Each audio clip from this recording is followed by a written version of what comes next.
Okay, this is the last time I'm gonna do this. I've been sitting out here making videos, and it's like, then I turned out I didn't have the video on, and then another one, I get halfway through it and I hit the off button, and I don't know how to edit these together anymore. So it's like, okay, you gotta do it in one run, and you can't. Yeah, YouTube changed. You used to be able to go in there and edit them together and edit them and stuff, and now I guess you gotta pay for it. But I just, not that you guys aren't worth it, it's just I'm not worth it. I can't think of anything that was important enough. Hang on a second.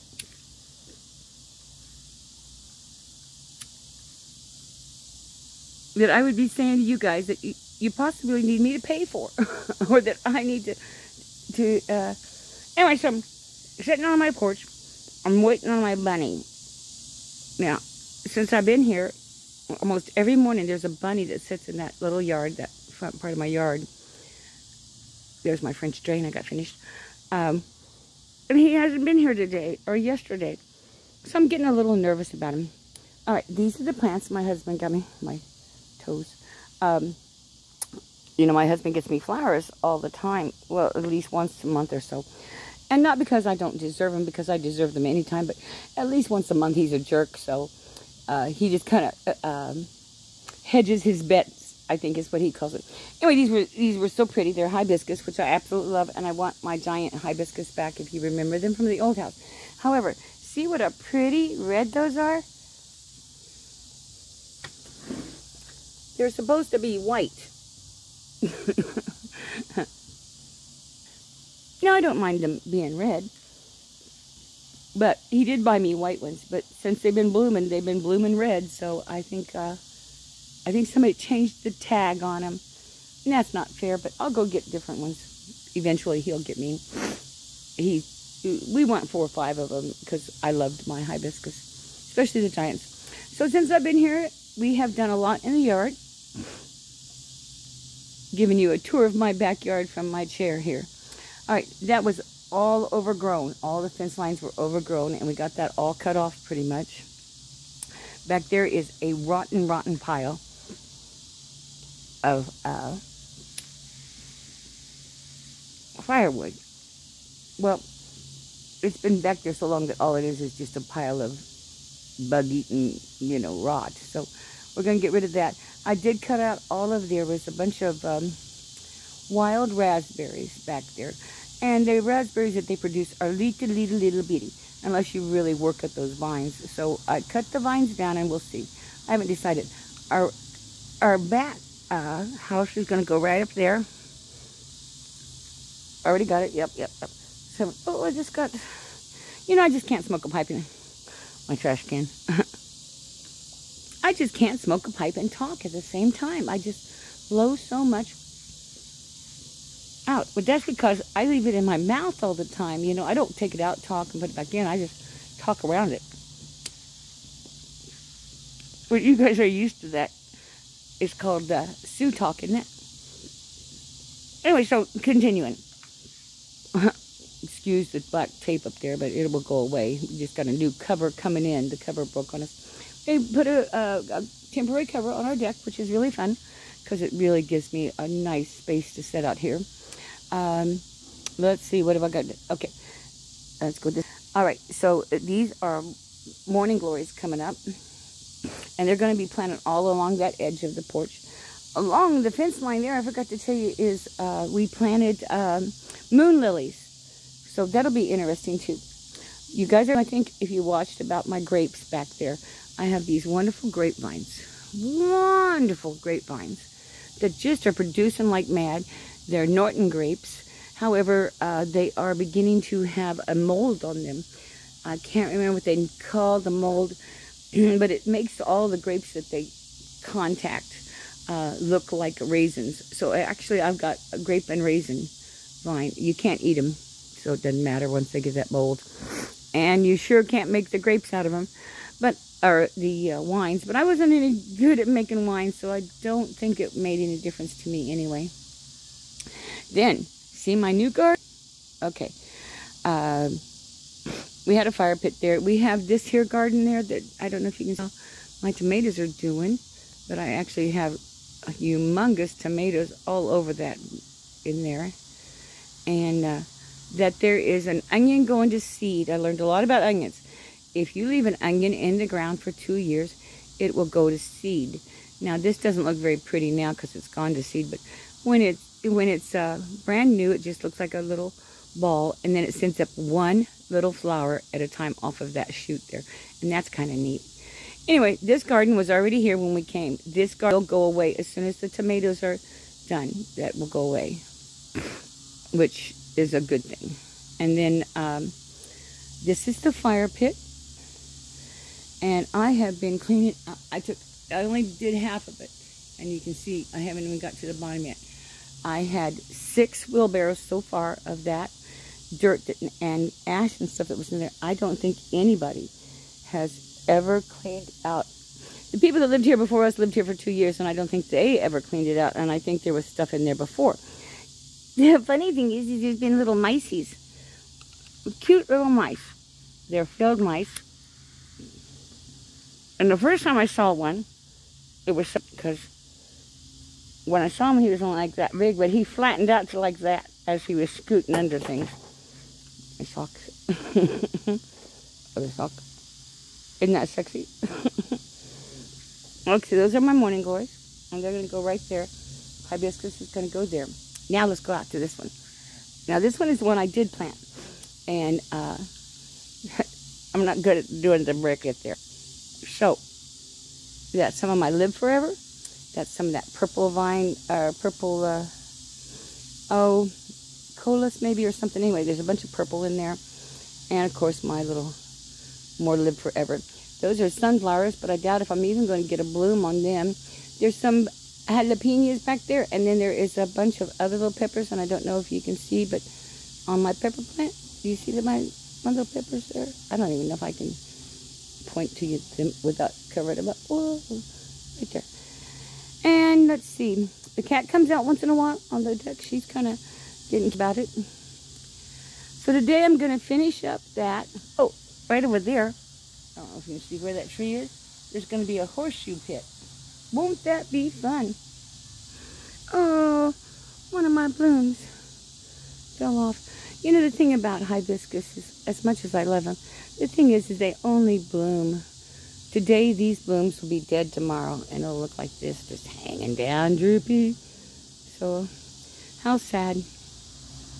Well, that's my day today. I just thought I'd start it with you guys. I am smoking my golden burbia with, I'm taking a Central Park stroll with my golden burbia. That's what I was saying earlier today. This pipe, we were talking about the ages of our tobaccos and our pipes. When my friend from, a friend of mine came down from, up from Florida. Sorry, my nose, too much snuff, you know, and so, and it was kind of fun having him in from Florida because I think he was one of the first. Now, I belonged to the Kansas City Pipe Club for a long time, and then I kind of dropped out of it. And, you know, I'd been in a bunch of different little clubs, makers clubs, artist clubs, blenders clubs. Just over the years, you know, I've been in it a long time.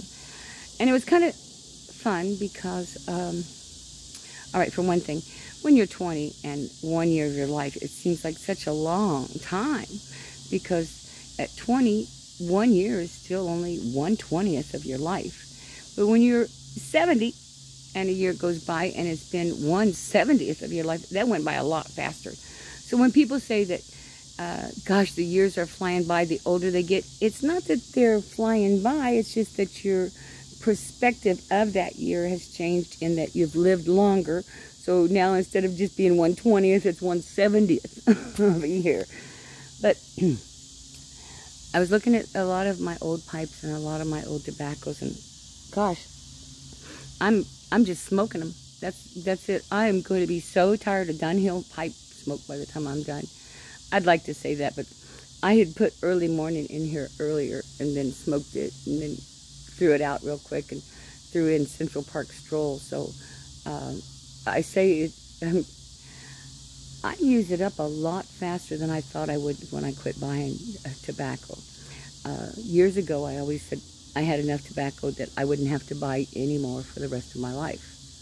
And that's still true for me. Although I do wish I hadn't cellared so much during certain years and had waited and cellared more now. Just because a lot of them that I cellared have either been discontinued, and that's fine, or they were ones. What the problem is what's left in my cellar are the things that I wasn't overly impressed with years ago. So I thought it would get better with time. Well, some of them, no offense, but they didn't get any better. You know, they didn't care. I didn't care for them when I cellared them. I was hoping that they would either smooth out or you know, the Latakia would overtake some of them a little bit more. You know, you always cellar that stuff hoping for the best. And truthfully, you know, some of the things didn't cellar well. Just none of your aromatics are going to cellar well, so be prepared for that. And I wasn't prepared for that when I first started cellaring them, you know, because you don't know that something is going to break down the tobacco in 10 years if you haven't had it for 10 years yet. So some of my older tobaccos that I'm bringing out, I'm a little disappointed in, but not so disappointed that I won't smoke them. It's just that it seems like some of them have lost some of their flavor. Very few am I having to rehydrate. I think I've done a good job of cellaring over the years, for one thing. The things that I cellared in tins, I'm more disappointed in than the things that I took out and put into jars. And for several reasons. A lot of it is, well, for one thing, the McClellan tins just did not keep well. None of them did. And then some of the tins that should have kept well, because they held the moisture in, which was the idea of that, it rusted the tins from the inside out. So you have to be very careful on some of those. It's just, I'm kind of sad, I guess, today, because I opened up 3 different tins this morning, and Drew Estates did okay. For the most part, that was one of the aromatics. I had like 4 of them that did okay, but I ended up throwing away an early morning Dunhill, which I haven't done that in years. I had to throw a Dunhill tin away. And I hate to think of Seattle Pipe Club, maybe Top Hatter. I had to throw away one of them. I don't throw them away, just so you know. I don't ever throw tobacco away because I like the smell of it anyway. When it's so what I do is I usually put it into a cardboard egg carton, and I have old candles because, you know, you have little puddles of candles all the time, and so I just throw them into something and melt them real quick, and I pour it over that egg carton with the tobacco in it. And then when I have a small fire, not a raging fire, not the beginning of a fire, you know, near the end of a fire or in your fireplace, I'll sometimes either soak the egg carton part, but usually I don't have to. But if I wanted to go slower, I'll just dip that egg carton in a little bit of water at the bottom so that it will moisten the cardboard to slow down the heating process. And then I'll throw them in my fireplace or in my fire pit. And then that smoke, the tobacco smoke actually gets released, and it smells so good sometimes. You know, where it wasn't feasible to smoke it, it's at least feasible to smell it. I know. I'm cheap. I use everything up until it's all gone. Moving to this house is the first time that I have actually, I probably had, oh gosh, I hate to admit it, but I probably had 30 sets of sheets and stuff for the beds. Well, we moved here, and Kevin said, I never get to pick the color. I'd like to pick the color of the walls. And since he's paying for it, and he paid a couple grand to have my whole house painted, it was adequate, but it was the ugliest, darkest brown all the way through the house. Just this plain, dark brown. And it made the house so dark and look so small that I wanted it brighter. And, you know, the people that own the place, it's my house for, you know, 5 to 7 years. So if I want it painted, you know, it's my problem. So Kevin had it painted, but I let him pick the colors. And I'd use just one color downstairs because I'm kind of a bland person for my walls because everything else is so bright. And so I picked a nice little golden brown, but he picked a purple for the upstairs walls. And so all of a sudden it's a rush because I've never had purple walls. I have no purples as far as sheets and pillowcases and stuff like that. So, or blues much. I have a little bit of blue, but so anyway, I ended up having to go buy myself some new sheets and stuff. So I just got rid of them all. First time I can honestly say that I felt like I was doing something wrong because material is material, you know. I'd take those old sheets and I'd remake them into quilts, or I'd remake them into just anything, you know. So now it's kind of odd. I'm actually letting go of things like the sheets. I let go of a bunch of cups. I don't know where I got a collection of cups going from, but I did. And a bunch of pixies I got rid of. I'm going to get rid of a lot more. So if you guys send me your address. And $15.50 for the postage because I send things in that medium-sized priority mail package, and you'd be amazed, absolutely amazed at how much I can get into those boxes. Ask anyone who's ever received a box from me. They'll say the same thing. You got to stand back when you undo the tape. Oh, well, I really wasn't doing anything but watching for my bunny, and the bunny didn't show up, so I'm going to say goodbye.